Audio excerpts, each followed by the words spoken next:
Hello and welcome to In the Net, a service of BolanteNET. I am your host, Chris Adamczyk. The purpose of the In the Net podcast are to shed some light on extremism and ideology and help sort of illuminate some things that are normally rather hard to explain. I appreciate everybody's comments and even the suggestions that were made from the last podcast. And, at Volante.net, we always want to make things better. And so we plan on taking all those comments to heart and doing a really good job, hopefully, for all of you. In this episode, we're going to talk about something that I have a great passion for, and that is iconography, or in this case, secular iconography. But of course, we're going to have to do some definitions first. So let's start with a quote from a 2011 film by Roland Emmerich called Anonymous. And this quote sort of underlays everything that's going to be said from this point going forward. And the quote is something like, "All art is political, Johnson." And this is the Earl of Oxford speaking to Ben Jonson, the famous poet. So all art is political. Otherwise, it would just be decoration. And all artists have something to say. Otherwise, they would make shoes.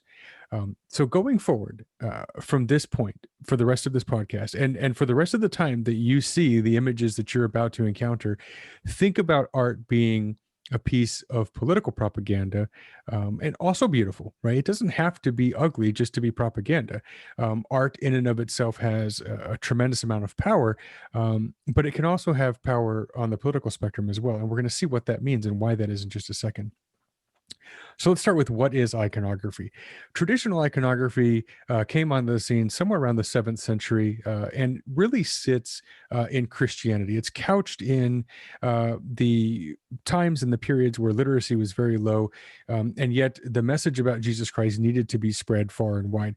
And so one way to do that was to create iconographic representations, pictures, right? Artwork that went forth and amongst the believers and helped them crystallize images of what Christianity would look like or what the life of Christ looked like.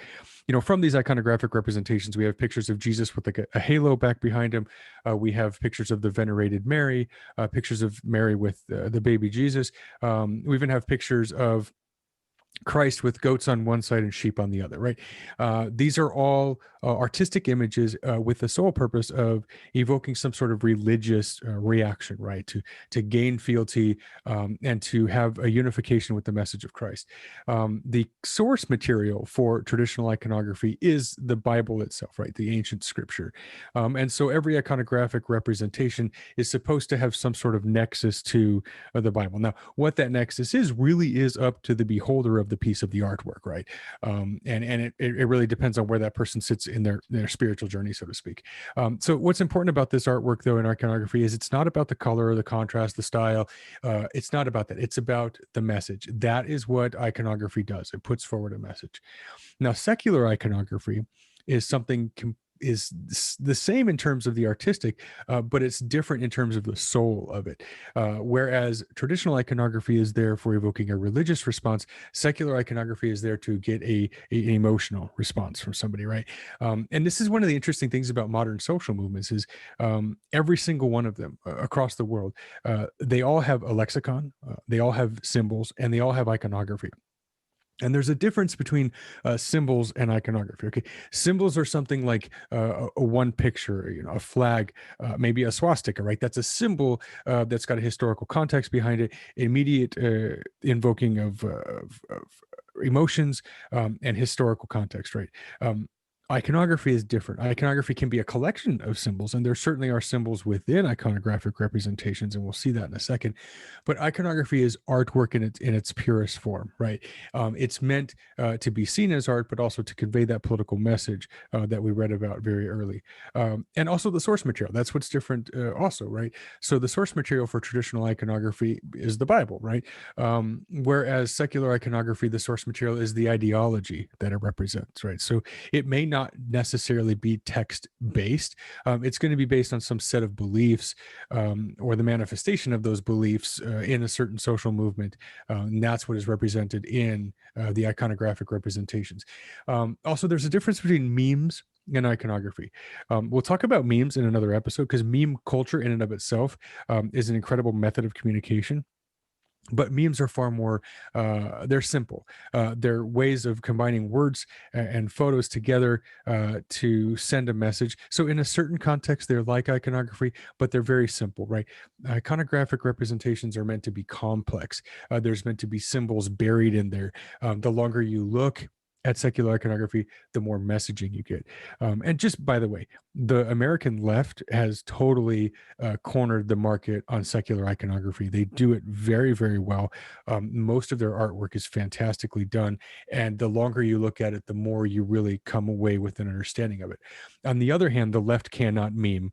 The American right solidly is meme culture, and they do it really, really well. But so there's a trade-off. One is really good at iconography, the other is good at memeing. It's just the way it is. Let's take a look at the first iconographic representation here you see on your screen. And this is widely passed around within the American left, the anarchist movement, anti-fascist movement, specifically in the United States. And what you have here is a picture of two women. The woman here on the left is a Kurdish YPG soldier. So this is like the Kurdish People's Defense Force. And their primary mission is to save Kurdistan from Bashar al-Assad's troops in Syria, right? And also the Russians who are fighting on behalf of Bashar al-Assad. And the YPG has a couple of interesting things about it. One, it's seen as a very woman-led military movement, and it's also got some deep ties to anarchist ideology. And they've attracted foreign fighters from all over the world, many of them being anarchists who go to Syria to fight with the YPG, right? And so she is holding hands with an African-American female who's got the color bandana on her head, very similar to the YPG banner over here, and the burning fasces behind her. This representation, this message that you see here, is to show solidarity between the Kurdish YPG and the Black Lives Matter movement in the United States, and arguably in the Western Hemisphere overall.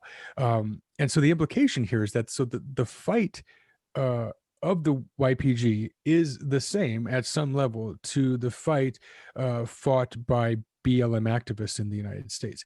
And you can see sort of this unification as you go down on the bottom of the screen. You have this fascist boot here, you have the burning fasces, what we talked about up here, and you have these nails sticking out of the ground.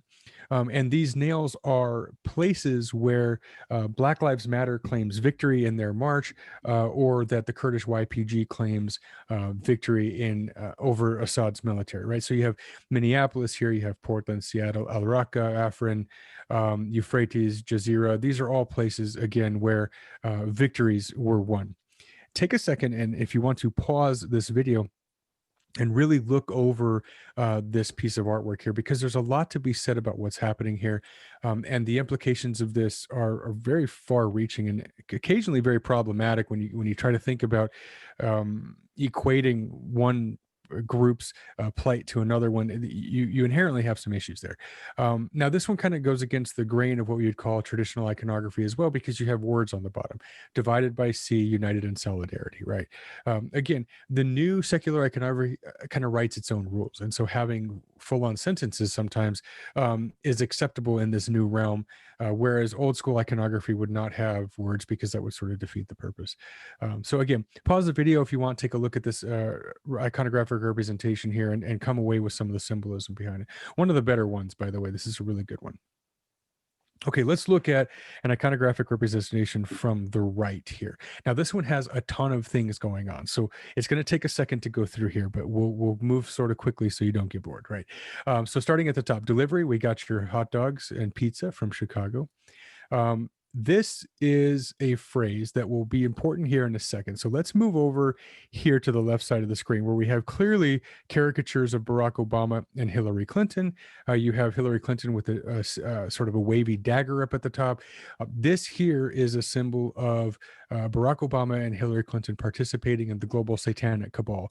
And we've talked about this before when we talk about QAnon conspiracies, and specifically as they relate to child trafficking. Okay, so Hillary and Obama here. You have the number 322 on the door, which is a direct allusion to the Skull and Bones Society, or Order 322, or Order, yes, 322. Below that, you have Baphomet, right? It's a satanic symbol, Baphomet. You have Soros equals Trudeau right here. Now, this gives you the first clue of perhaps where the artist is from in this particular iconographic representation. So if it says Soros equals Trudeau, you obviously have a thought that perhaps the artist here hails from Canada. And indeed, Sea Patriot 47, who kind of stamps his photo down here, definitely comes from Canada. He's a Canadian nationalist.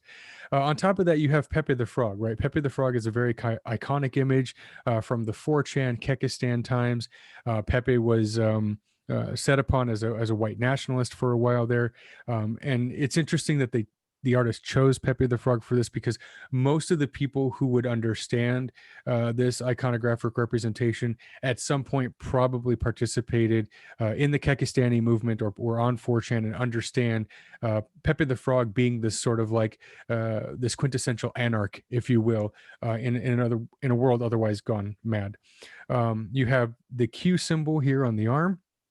So this is, obviously an allusion or a hail to Q or QAnon conspiracies. 1745 on the top here on this guy's hat. So what does that mean? Well, 17 in numerology is seen as like the number of like heavenly perfection, right? 17. And 45 is an allusion to the 45th president of the United States, Donald Trump. So if you put the two of those together, you have some sort of perfection or maybe symmetry in the election of President Donald Trump. And we've talked about this before, right? Why would the election of Donald Trump be something so perfect? Because Donald Trump was elected partially to fight the global cabal, right? And this falls in line with Q ideology straight away. In the back here, you have 5-5. This is a reference to Leviticus 5:5, which talks about essentially repenting of your sins, or like a day of reckoning coming or being at hand. Now we get back to the words up here at the top, which is delivery. We got your pizza and hot dogs from Chicago. This is a direct allusion to the Podesta emails and the thought that John Podesta and Hillary Clinton and multiple people in the upper echelon of the American government were or are involved in human child trafficking. And so this entire iconographic representation here is about the QAnon soldiers, if you will, about to storm this room where Hillary and Barack are and take down the global satanic cabal, right? And if you understand these symbols, then this picture has immediate meaning for you. For anyone else, it might take a while, right? So again, feel free to pause this one if you haven't had enough time to look at it, and really look over what is being said in this picture and what sort of stands out to you there. Why is this important, right? Why do I need to care about what iconography is? Because it's in every social movement, like I said. And if you really want to understand what people believe, look at the artwork that they view, that they trade in. Look at the symbols in the artwork. That piece with the YPG woman and the African American woman from BLM, that's a very profound piece of artwork. And it really speaks to what the artist feels is a direct correlation. The fight of the YPG equals the fight of Black Lives Matter in the United States. Again, is that problematic? Sure, it can be, right? We know that extremist groups will use iconography and they will trade in this type of artwork because, again, its purpose is to evoke an emotional response in people and to get them to react, right? To get maybe a visceral reaction or some sort of reaction that says, hey, I understand what this means and I believe in what this means, right? Learn the meanings, right? Take the time to learn these symbols and understand how they fit in the larger picture and feel the image, right? The YPG image is one of love, right? You have the heart in the middle. It's one of solidarity and love. The one with Pepe the Frog going in on the satanic cabal, that is one of determination, right? You're determined to take down that global cabal that's been terrorizing the world. And so it's not enough to look at these things and just say, well, that's just ridiculous artwork. Remember, all artwork is political. Now, we can debate that, sure, and that's fine. Within the world of activism, extremism, ideology, every piece of artwork has a meaning to it. So take the time to learn that artwork, ask questions about it, and really understand what the other person is feeling and why they maybe why they find a kinship with that piece of artwork. And that will open the door for you to understand where they're coming from, and really perhaps might open the door for better dialogue between two people who would otherwise disagree with each other. So thank you for your time. Once again, hit the subscribe button and come on back for our next episode, and really continue to send that feedback and help me help you. Thank you.